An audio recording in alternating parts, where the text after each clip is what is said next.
Welcome to another edition of the Best Business Minds, where we interview business leaders and academics who write thought-provoking books. I'm Marc Kramer, serial entrepreneur who consults with family businesses and entrepreneurs, and currently I'm teaching entrepreneurship at Vinh University in Hanoi, Vietnam. Today's guest is Lance Mortlock, author of The Outside In, Inside Out, Unleashing the Power of Business Strategy in Times of Market Uncertainty, which we currently have right now. Lance, welcome. And this is the second time Lance has been on the show. He was on when we first got started. So, Lance, thank you for participating. Mark, thank you for having me back. I obviously said a few good things last time, so I appreciate the invitation. No, I'm so glad to have you. So, Lance, let's give the audience a little bit about your background. How did you get to where you're at right now? 25 years working as a strategist globally, primarily in big professional services organizations, with a mixture of sectors. Also an adjunct professor at one of the Canadian universities in Calgary, and I teach advanced strategy. And then I'm an author. So I've written a couple of books, one on scenario planning, which we talked about when I was last on your show several years ago, and more recently written a book on strategic planning and kind of the wider strategic planning process. And then I also write for CEO World Magazine and Chief Executive Magazine in the US on strategic issues. Yeah, and that's fantastic, and it gives you great exposure to the things that you write about in your book. So let's talk about this. In chapter one on strategic planning, what's the biggest mistake leaders make when they say they have a strategy but really only have a plan? What's the difference between a strategy and a plan? Yeah, I mean, I think about strategy more in the long term and, strategy being those big moves that you're going to make. And then the operational plan or the business plan, you know, being, okay, what are you going to do in terms of tactics for, if you like, the year ahead? Strategy should be long term. It should be the big moves of where to play, how to win. And I think, probably one of the other big mistakes that I see, Mark, a lot in different organizations that I work with is this idea that strategy is super rigid and fixed and linear. And like the famous quote from Mike Tyson goes, everybody's got a Yeah, plan until they get punched in the face, right? yeah, I And love so that one. Yeah. when you think about it, I think you need to think about strategic flexibility. And I think good strategy is one where you've got that flexibility kind of built in. And I can talk later about ways of doing that, but I think those pivots that you're going to make in terms of where to play, how to win is super important. How do you help executives move from comfortable, incremental thinking to truly future-ready strategic thinking? Yeah, I mean, one way of doing that is this idea of using scenarios. And I think scenarios continue to be in a world, and we talked about this earlier, Mark, which is full of risk and uncertainty, particularly at the moment. It feels like the world is on fire. Your ability to leverage scenarios as a way of stretching your thinking around the good, the bad, and the ugly becomes a very powerful tool um, for future-proofing your strategy. And so let's break that down for a minute. I think, part of it is, have you thought about the worst case scenario and what could go horribly wrong and how you would react to that and what strategic moves you would make?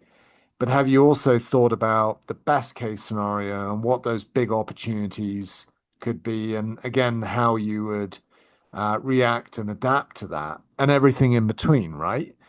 And Yes. so, and then there may be an element of your strategy which actually stays the same regardless.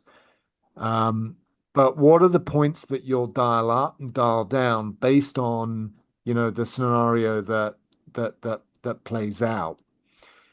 There's a famous quote that I'll share with your listeners from Rupert Murdoch. He once said, "The world is changing very fast.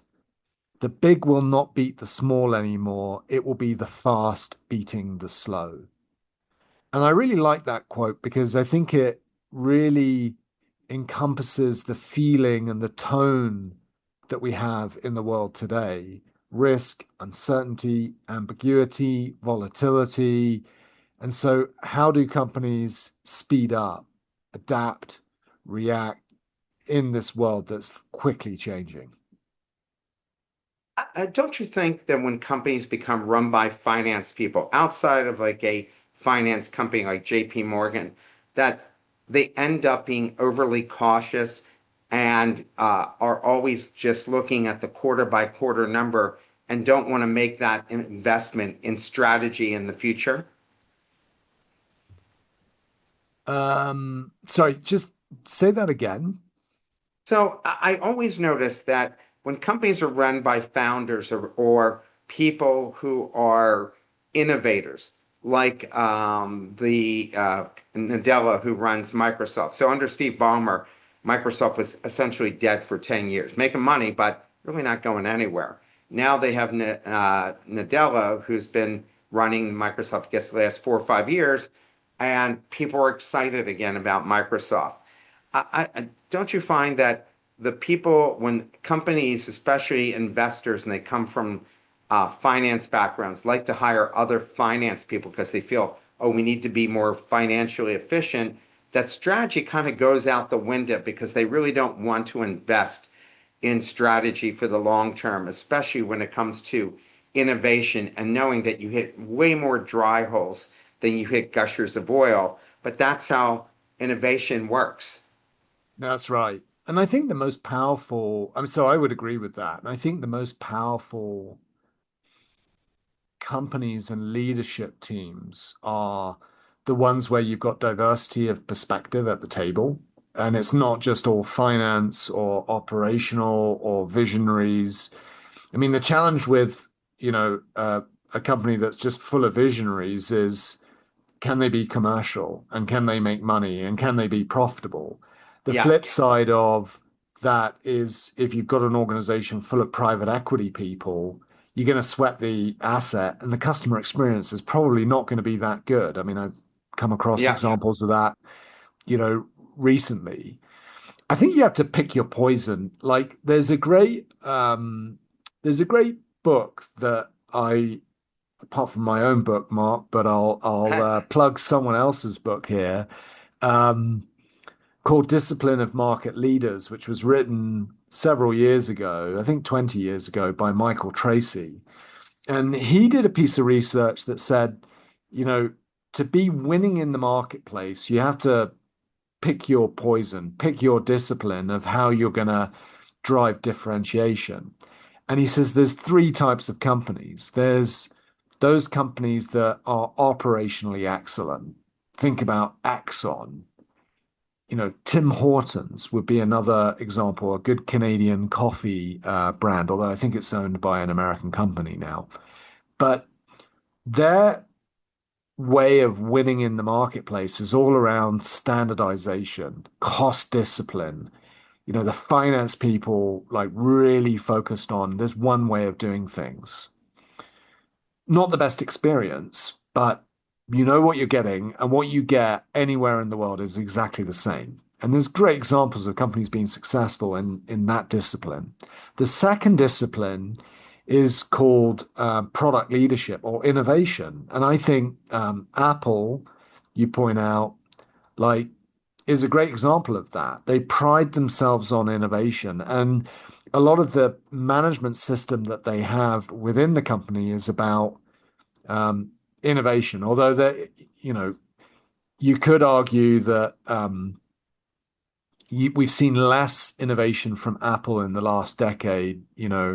Uh, Since Steve Jobs, there hasn't been any right, real for sure. So I innovation. hear you on that. Maybe it's not the best example, but Yeah. but my point is still valid that you've got highly innovative companies that pride themselves on innovation. And then the third and final discipline is customer intimacy. So how you gear the management system in a customer intimate company like the Marriott Group or whatever is strategic flexibility. You'll flex your products and services based on what the customer wants, but it's not a low cost model because it's expensive to say, well, if you want this with cherries on the top, we'll give that to you. That's expensive. It's not standardized. It's very hard in those three disciplines to be world class at all three. And so success is picking your discipline and really building the management system within the company around that discipline. And I think, Michael Tracy's book does a really good job of presenting the research and the justification behind this. Suffice to say, Mark, like your point around finance and discipline in that space, I think you can be successful, but probably not as an innovator and probably not as a customer intimate company, but as an operationally excellent company for sure, right? Yeah, but I mean, if you take a look at what happened to Sears, Sears should have been Amazon. Sears created the Discover card. Sears was the biggest retailer in the world, and now they don't even exist anymore. And I Yeah, think you end up hiring these people who so focus on efficiency and how to look at Kodak, same. All these companies have gone by the wayside or didn't want to innovate like BlackBerry. I watched the movie on BlackBerry, and the guy goes, they're never going to want a bigger screen. Like, you'd have to be an idiot not to think somebody doesn't want to read a bigger screen because now the phone is literally like your total instrument for doing everything, yeah, even entertainment, everything. So I kind of think that these guys really don't believe in stretch. I mean, certainly you need the finance people to make sure you don't run the car off the road. But at the end of the day, you still need somebody who's thinking 5 steps ahead on what's going to need to be developed, or eventually you're going to be done. Look at Starbucks now. The new guy has come in and he said, we're shutting down 300 underperforming stores. I wanted to hear him say, here's the new ideas we've come up with that are going to make those stores exciting. Anytime you start cutting stores like this guy's doing, well, that's never going ahead. That's just going backwards. And then they'll find more reasons to cut more stores, just like Sears and Montgomery Ward and everybody else, Kmart, everybody who's gone out of business who are giants. That's how it all starts at the end of the day.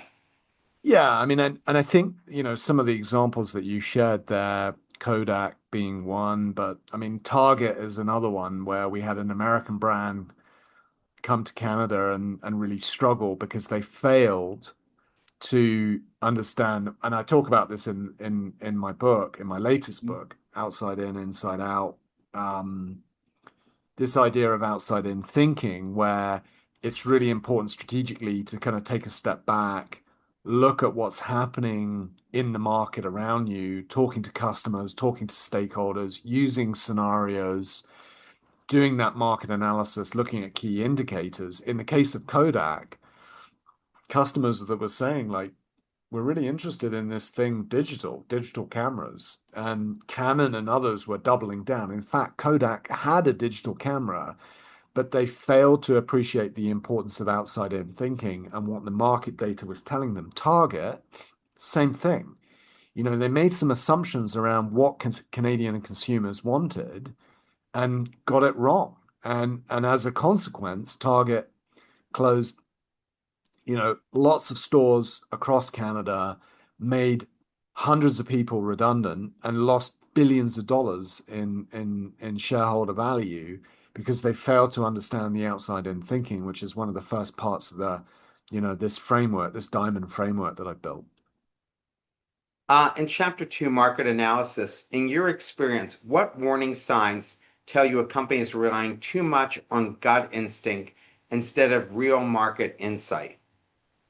Well, I mean, there's a place for gut and intuition, Mark, but when I go into a company and see that they are not prioritizing the importance of market analysis and looking at strategic indicators externally, that's usually a good sign. You've got to base a certain amount of strategy on gut and intuition, but you also need facts and data that tell you, what's happening in the external world that's important. How's the industry performing? What are competitors doing? I talked to one CEO who said, for an energy company, his entire leadership team listened to every one of their major competitors' investor calls. And then at the end of the investor call, they talk about what they like, what they didn't like, and what they'll do different on their investor call to make it better. This acute awareness of competitors, I think, is um, super important to success.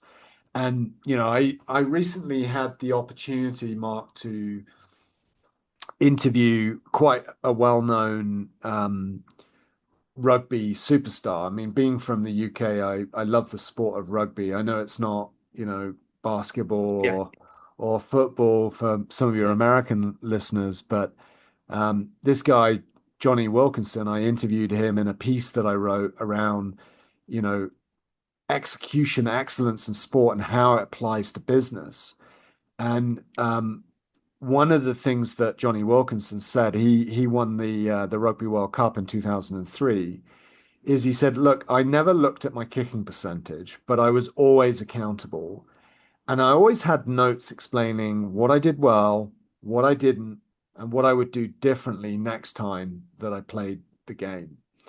And I think that reflection, whether it's looking at the competition, looking at how the game went, and saying what went well, what didn't go well. It's simple, but you'd be amazed at how many different companies, forget to do that and do that self-reflection, that outside in kind of thinking. I also had the opportunity to write a piece. Again, it's a good analog, I think, for your listeners. I interviewed a NASA astronaut, a guy called Ron Garan. He spent 180 days plus in space, circumvented the planet multiple times.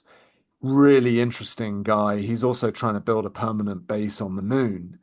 And Ron said to me, sometimes we need to zoom out to see the big picture of the planet while also keeping the people on the ground in focus. And I think that ability as a company to zoom out, that outside in thinking is really important. I think, NASA astronauts can zoom out and see the planet and give perspective. As business leaders, we need to zoom out and look at the industry, the macro trends to see what's going on. Yeah, and I don't think enough of that is happening, hence why some of the biggest brands end up disappearing. How can leaders avoid being blindsided by low-cost disruptors like the Red Dragon in your case example? And if you can explain that.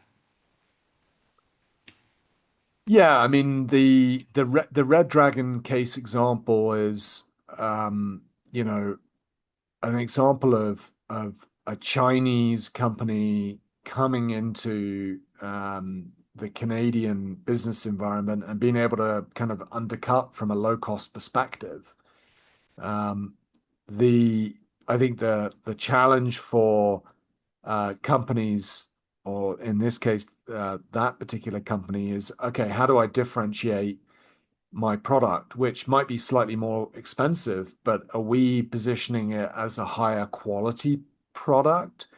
Are we positioning it as, we'll be more intimate with our customers around their specific needs? Or do we want to compete in the low cost game with the Chinese? And, that might require labor arbitrage where we're building, manufacturing plants in low cost countries to compete.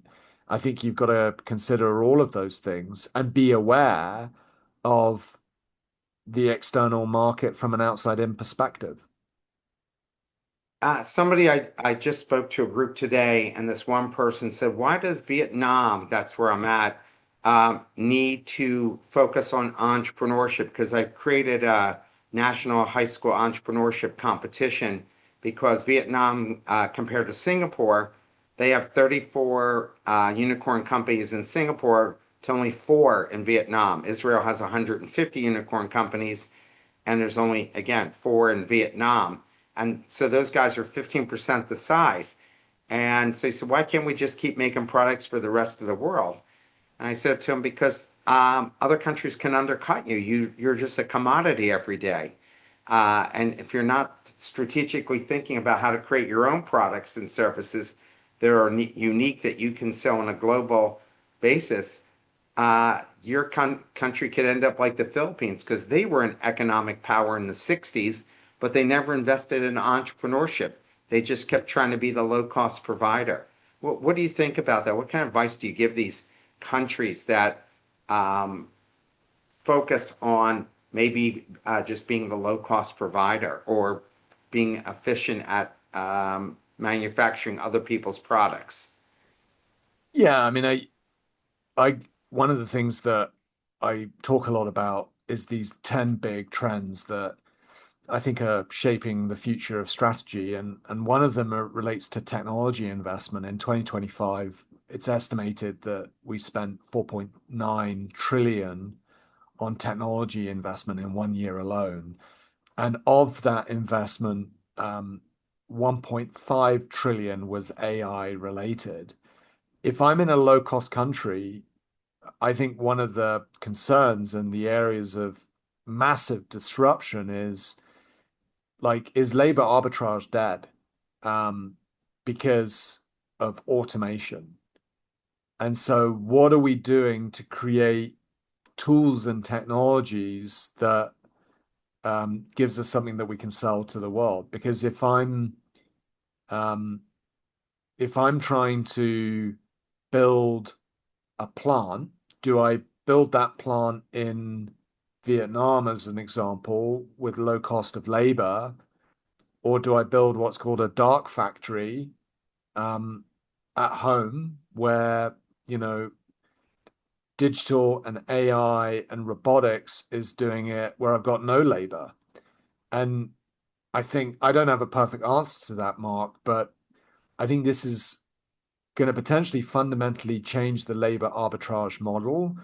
And a lot of the low cost countries, I think, are going to have to figure out what it is that they provide now in the future. Is it technology? Is it like we're going to still need cheap labor? Is it something else? It's a big question. I just ran a hackathon for 780 students focused on how do we create jobs in the AI era and how do we create products and services to support AI? Because I told them you're in the most competitive time in the history of the world because you're literally competing with not just individuals, but AI and soon robotics. Even plumbers who are now considered and electricians, oh, those are great, safe jobs. Forget college, go do that. The robots are becoming better and better, and they'll be coming to your house and doing the plumbing for you.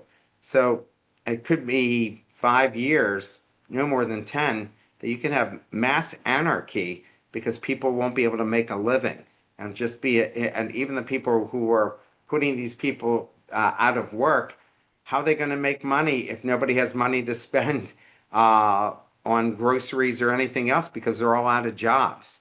So I don't think Yeah. that a lot of strategy by governments have been thought about how do you um, bring this new technology in a way that's not going to be detrimental to the global market as a whole, right? Yeah. And I think it reinforces, Mark, like in this world of risk, uncertainty, disruption, and also look, let's face it, there's a lot of opportunity for companies as well. Strategy has never been more important for society, and I think that that spans not only the private sector but the public sector as well. For sure. In chapter three, stakeholder expectations, how do organizations balance a competing stakeholder demands without diluting strategic focus? Um, yeah, I mean, I think you need to be, of course, you need to be focused. But one of the things that I talk about in this book in the book is this idea that 2024 in particular was a really consequential year because we saw 8 out of the 10 of the world's most populous countries held elections. And that's 4 billion voters voted in global elections. And why that's important is that's a huge amount of stakeholders changing and policies and regulation changing as a consequence, with obvious implications in terms of business. I mean, I think one of the things that we've seen is definitely a change around the importance of energy transition and ESG. It's less of a focus right now. My view is that we'll see that come back eventually. But we've seen other changes where, bilateral relations are more important. A lot of countries are looking inwards, and, alliances and partnerships are changing. And so for business, um, understanding that stakeholder environment, super important. And this is where, government relations, stakeholder relations, functions within businesses are key. I think you can overdo it though and spend so much time kind of worrying about the shifting sands around you and lose focus as a company. And there's kind of a balancing act there, Mark, I would say. I Um, agree. but but there's, I think it's super interesting that, and we talked about this earlier, there's a lot of changes happening geopolitically. And I think that that will have ramifications in terms of business, supply chain, alliances, partnerships, areas of focus. As an example, in Canada, one of the things that we see is a doubling down on defense. We see the same in Europe. Increased NATO spend is creating all kinds of opportunities for manufacturing companies in Europe, in Canada, um, to build equipment for the armed forces. So, from a business perspective, huge growth. The likes of which we haven't seen for a long time. So, Since World War yeah, II. It's that's right. funny you should say it because when Trump was first in office, the first time around, the general who was in charge of the Secretary of Defense, Trump said, "Why are we letting Europe pay so little for defense?" And he said, "Because their kids die first, and that's why we pay the difference. So we go and supply all this equipment, but at the end of the day, they're dying. So if we want to keep the peace, we should have more of the weaponry. I mean, now you're arming up Germany, Japan. Maybe that's not such a great idea based on past history, right? Yeah. It's got to be a concern for people to do that. Um, what happens when boards, investors, customers, and employees are misaligned on what success really means? Um,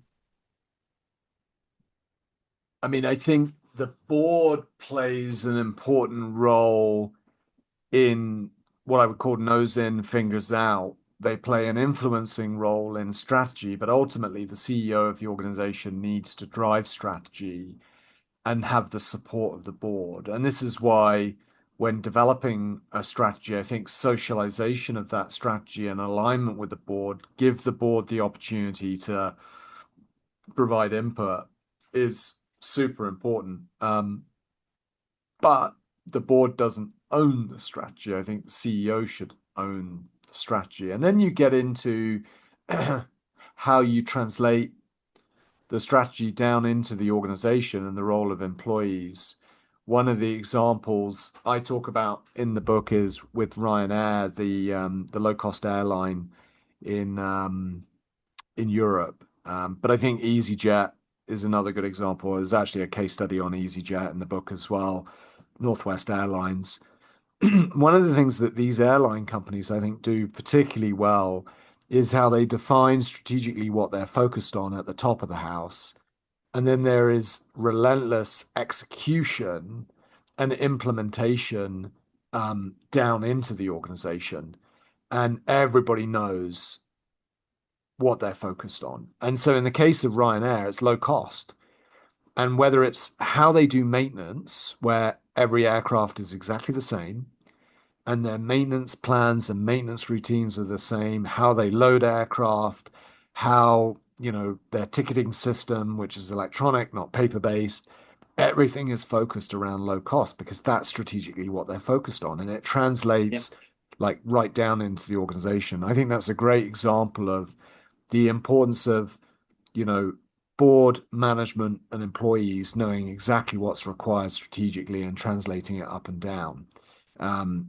Implementation of strategy is obviously much more than translation. It's about, leadership.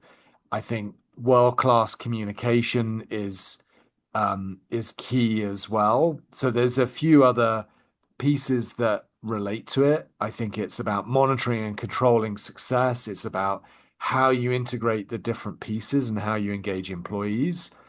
But that translation piece is super important. In chapter 4, competitor analysis, why do so many firms underestimate competitors until it's too late? You kind of drink your own Kool-Aid maybe sometimes, and you start to like the taste of it.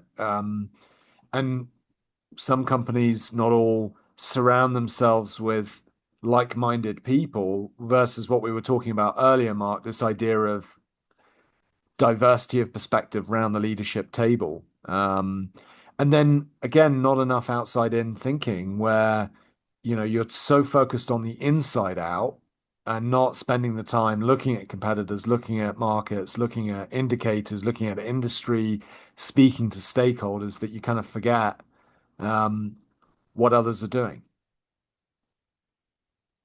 Um, how should leaders think differently about competitive positioning in hyper-transparent digital markets?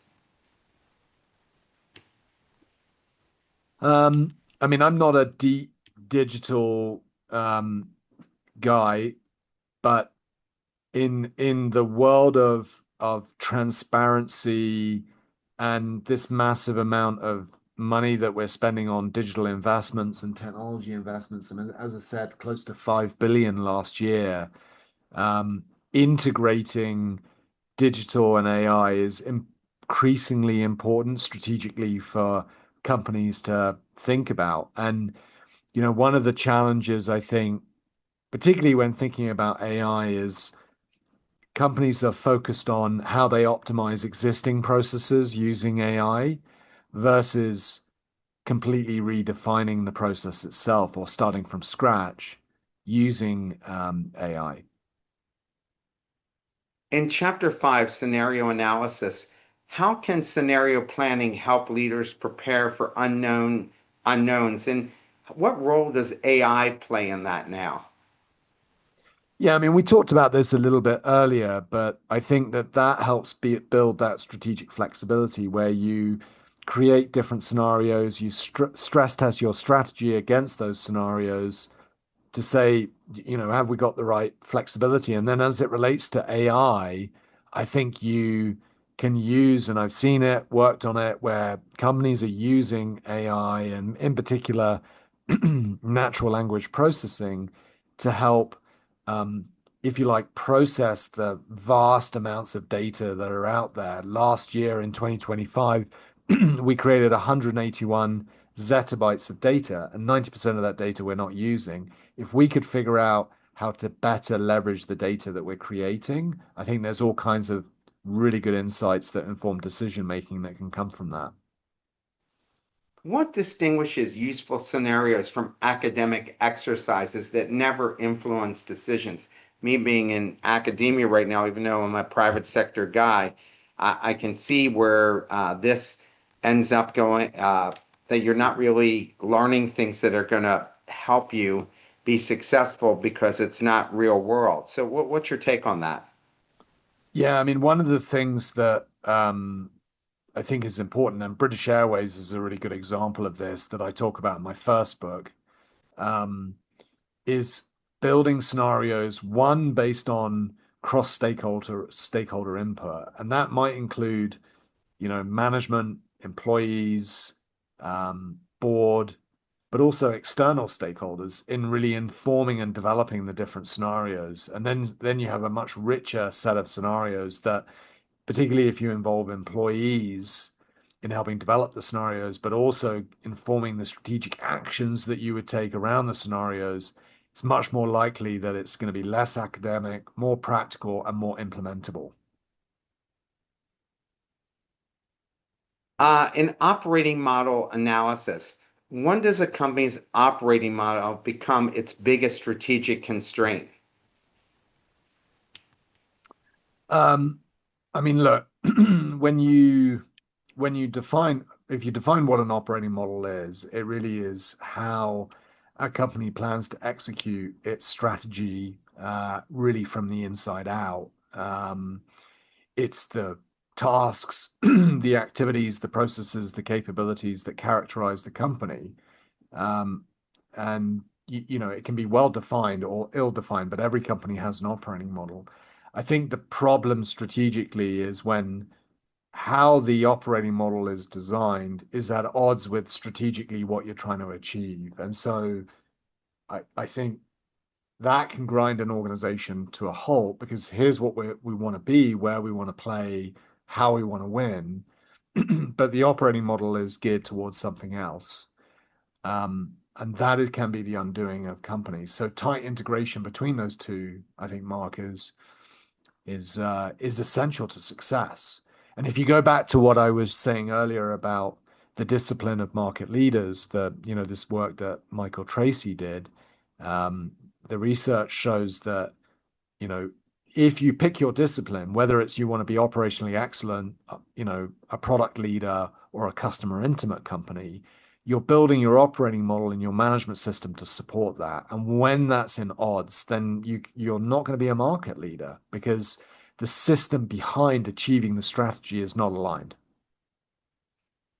How do leaders know when their structure no longer supports their strategy?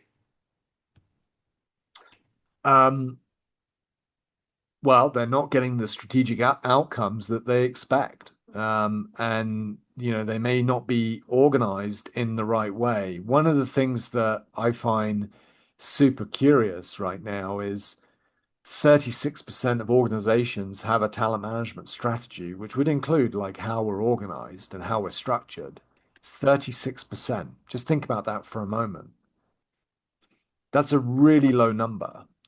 And so in a world of AI where, we're looking at agentic AI, hybrid workforces, it's going to be more important than ever that we refresh our talent management strategy or create one that says how we organized, how we managing talent in support of strategically what we're trying to achieve.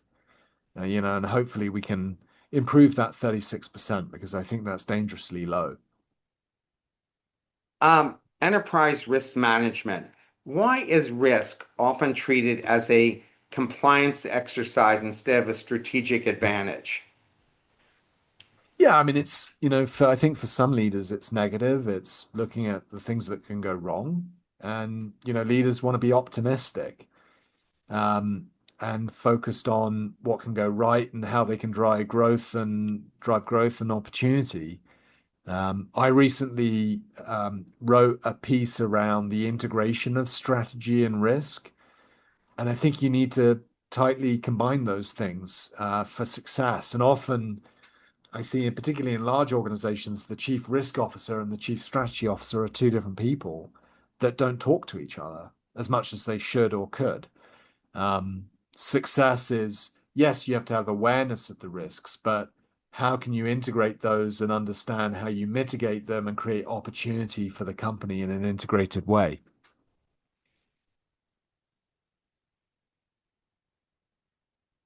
Um, how can boards integrate risk thinking into bold growth decisions so they don't end up becoming like Blockbuster and Sears and some of these other global brands that no longer exist? Well, I mean, high functioning boards that I've seen, again, nose in, fingers out, but also bring perspective and bring diversity of perspective.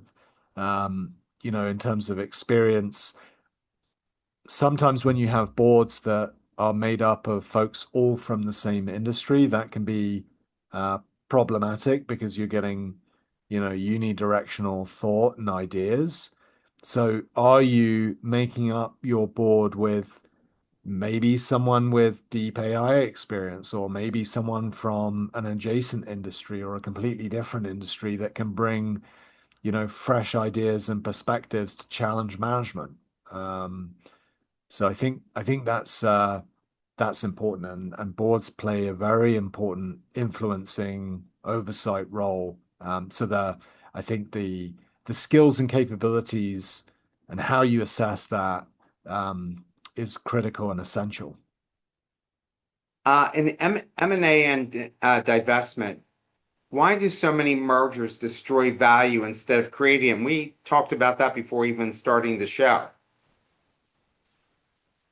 Yeah, I mean, I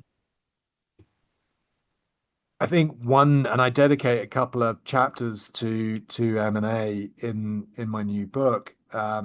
One of them is this idea that um, you're not focused on the value and the synergies of the M&A, but also you're not focused on execution and speed of bringing the companies together. Managing risk, I think, in terms of M&A is also important. Um, and and so whether it's execution, risk, synergy, but also strategically, are you clear on what you're trying to achieve? You're balancing those four things for success. And the ones that fail, and I talk about some of those failed M&A deals in the book, um, lose sight of one or many of those four things, strategy, risk, execution, and value. In performance and scorecards, what gets lost when organizations obsess over KPIs but forget strategic intent? Yeah, and you know, you can I go back to that quote that I shared with you from the World Cup winning star Johnny Wilkinson. I never looked at my kicking percentage, but I was always accountable. I mean, I think measurement plays an important role. Peter Drucker said, you are what you measure at the end of the day, but companies can overdo it and measure everything. And the age-old saying of analysis paralysis. So it's finding the right balance in terms of the critical few metrics that are hard coded to strategically what you're trying to achieve and measuring those, but not overdoing it and measuring everything that you create a whole system of measurement in the company versus actually driving, output and results and behaviors that influence that. And then I also think you can get into the trap of, measuring um, and influencing behavior really to drive the measurement results um, and the wrong behavior. So you have to be really careful that you're measuring things that drive the right behavior at the end of the day that ultimately impact the strategy. How should leaders decide what businesses to double down on and what to exit? Well, this is where portfolio analysis comes in. And one of the case studies that I talk about is Texas Instruments. I think they do a really good job of being clear from a portfolio perspective what aligns with strategically what they're trying to achieve, and also the performance of, the products in that portfolio so that they decide what to double down and keep versus divest of. And I think that this talks to the importance of linking strategy to capital allocation and you know portfolio analysis um, so that you're making those investment and divestment decisions, Mark. How much should they rely on the numbers? Like what part of the equation should be focused on numbers? Because I think today, now everybody is just focused on numbers and not really talking to the market at all and talking to customers directly, that they are so removed. Yeah, I mean the numbers are important when you're looking at the portfolio and the performance of the different products and services in the portfolio and comparing. And numbers play a role, but they are a point in time. And I think you have to consider, broader factors when making decisions around investment and divestment. Just because a portfolio area or product or service line is performing a certain way today, that might be poor, there may be other reasons that you decide to kind of keep that portfolio or invest further in it. And that's another key point is it performing poorly because you haven't invested enough and allocated enough capital into it? So I think you're balancing these things and integrating aspects of, quantitative and qualitative analysis into that. One of the things that I talk about in the book in the capital allocation chapter is just the criteria by which you look at financial and non-financial data to assess not only the portfolio, but how you allocate capital. And I think that's important. What strategic questions must be answered before any acquisition discussion begins? I mean, I think one of the things is, are we trying to build versus buy? Do we have the capability to build versus buy? And are there companies out there that are interesting from an acquisition perspective? Do they even exist? I think the other important question is, do we have the balance sheet that would support an acquisition, or would it fold us as a consequence? So I think that internal navel gazing around the financial viability of the company to do a major acquisition is pretty key. And then I think you're looking at the competitors and what they're doing and the moves that they're making to ensure that, you don't become a target yourself. So you're combining these things to, make those important decisions. In strategic choices, why is the discipline of saying no the essence of strategy? Well, I mean, this comes down to this idea of prioritization, which, by the way, lots of companies struggle with. I think, one stat I came across was that 64% of executives report that they have too many conflicting priorities. Your ability to say no becomes very important in this equation. Companies typically fall into this trap of layering on more and more and more versus let's do a few critical things extremely well that move the needle. And when you layer more and more in, the same employees are involved in multiple initiatives internally in the company and things grind to a halt. So your ability to prioritize becomes essential. Spotify is a good example of this. They really very early on, and I talk about this in the book, prioritize the importance of technology investment around music streaming, podcast streaming, built a world-class app through very focused, prioritized effort around their technology platform. Um, so yeah, I think prioritization undervalued, but a real lever in success. How can leaders avoid spreading resources across too many strategic priorities? Well, I think resource capacity planning, which is super hard to do in my experience, is a value driver that unlocks success. How can you get a handle on what is my capacity to do projects internally? And good forecasting around the use of those resources so that okay, when a project frees up, is completed, this is the capacity that we've got to do more work, and managing that in a dynamic way is something that is not done particularly well, but when it is done well, um, there's a high output and a high level of productivity. What are the first 90-day decisions that determine merger success or failure? Um, Day one readiness, day 100, business continuity, where, people are paid on time, suppliers and customers are, you know, paid.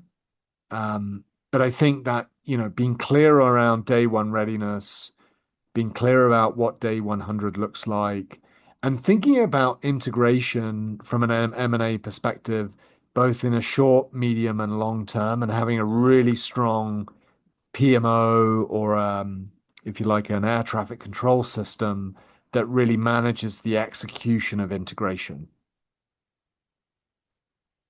What role should the CEO personally play in shaping an innovation culture?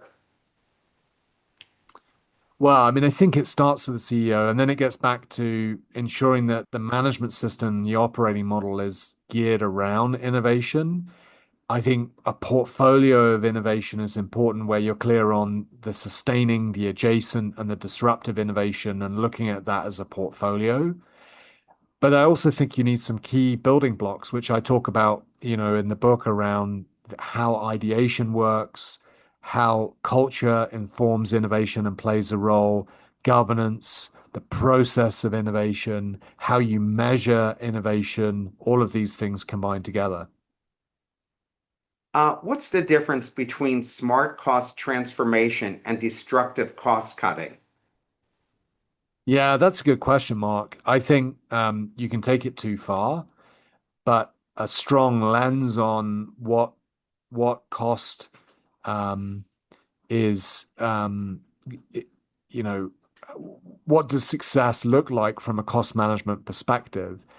And I also think pace in terms of cost management is key as well, where the focus on cost is a slow, continuous push versus a one and done. Because when I see organizations do, a short, sharp focus on costs, things can quickly creep back in. How do you fundamentally change the culture of the organization to be cost conscious, but also recognizing that you need to make strategic investments to grow the company in the future? So there's kind of a balancing act where, you might have several years of focused on cost, but ultimately, if you're going to compete in the market, you're going to do that forever.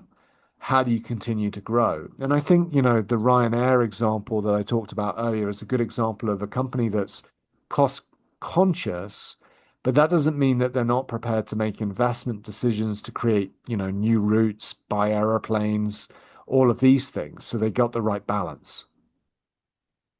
Why do so many great strategies die during execution? Because they don't focus on execution. In fact, strategy execution failure rate is 90%. Most strategies fail not because of poor conception of the strategy itself, but because they're not executed well. And, I talk about in the book the makeup of good execution, program management, roadmap, prioritization, you know, all of these things. And typically that's not done well. Companies focus on the front end, if you like, the left side of the diamond framework that I create or that I developed in the book, but not enough time on preparing for execution and execution itself. And the data tells us that's why strategy fails.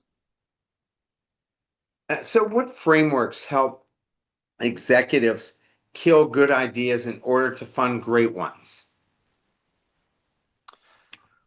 Well, I think prioritization is part of that. And when looking at prioritization, it's more than just cost and benefit, but it's um, long-term value. It's helping us figure out what ideas drive better risk management, mitigation of risks. It's combining those things, like what drives better employee engagement, what drives better kind of customer value. So yeah, like it's value in its broader sense, it's benefit, it's risk, it's employees, and obviously effort and cost. So looking at ideas through the criteria that makes sense for your company, defining that criteria, and then evaluating the ideas against that. Um, how do you future-proof talent when the future itself is uncertain? And you're seeing a lot of big consulting firms letting go a lot of very smart young people because a lot of companies are saying, hey, AI can do this job for us. And yet that's going to hurt these companies in the long term in terms of developing talent. Yeah, I mean it it's difficult, and I think the point I made earlier around the talent management strategy becomes more important in a world of AI, um, and thinking about the this idea of hybrid workforce, AI focused workforce, the role of agentic AI. I think talent management strategies need to be refreshed to consider that. So my last question is, what decision rights must be crystal clear for strategy to actually happen? Um, I think you need to be clear on who owns strategy and makes decisions around strategy. I think how you enable business units and functions to create their own strategies in support of the overall corporate strategy and the decision-making rights between business units, functions, and the overall corporation is important. I think you need to be clear from a roles and responsibilities perspective around this. I think the decision rights between strat, plan, budget, and forecast in the performance management cycle, because all of these things need to work together to make strategy successful, is also essential. Lance, thank you so much for taking the time. The next book comes out. We have to have you back again. And so I so enjoyed the book and listening to you talk about this. And I'm hoping many CEOs and aspiring CEOs will be listening to this conversation and it's going to help them be successful. So thank you so much. Appreciate you having me, Mark. Been a pleasure.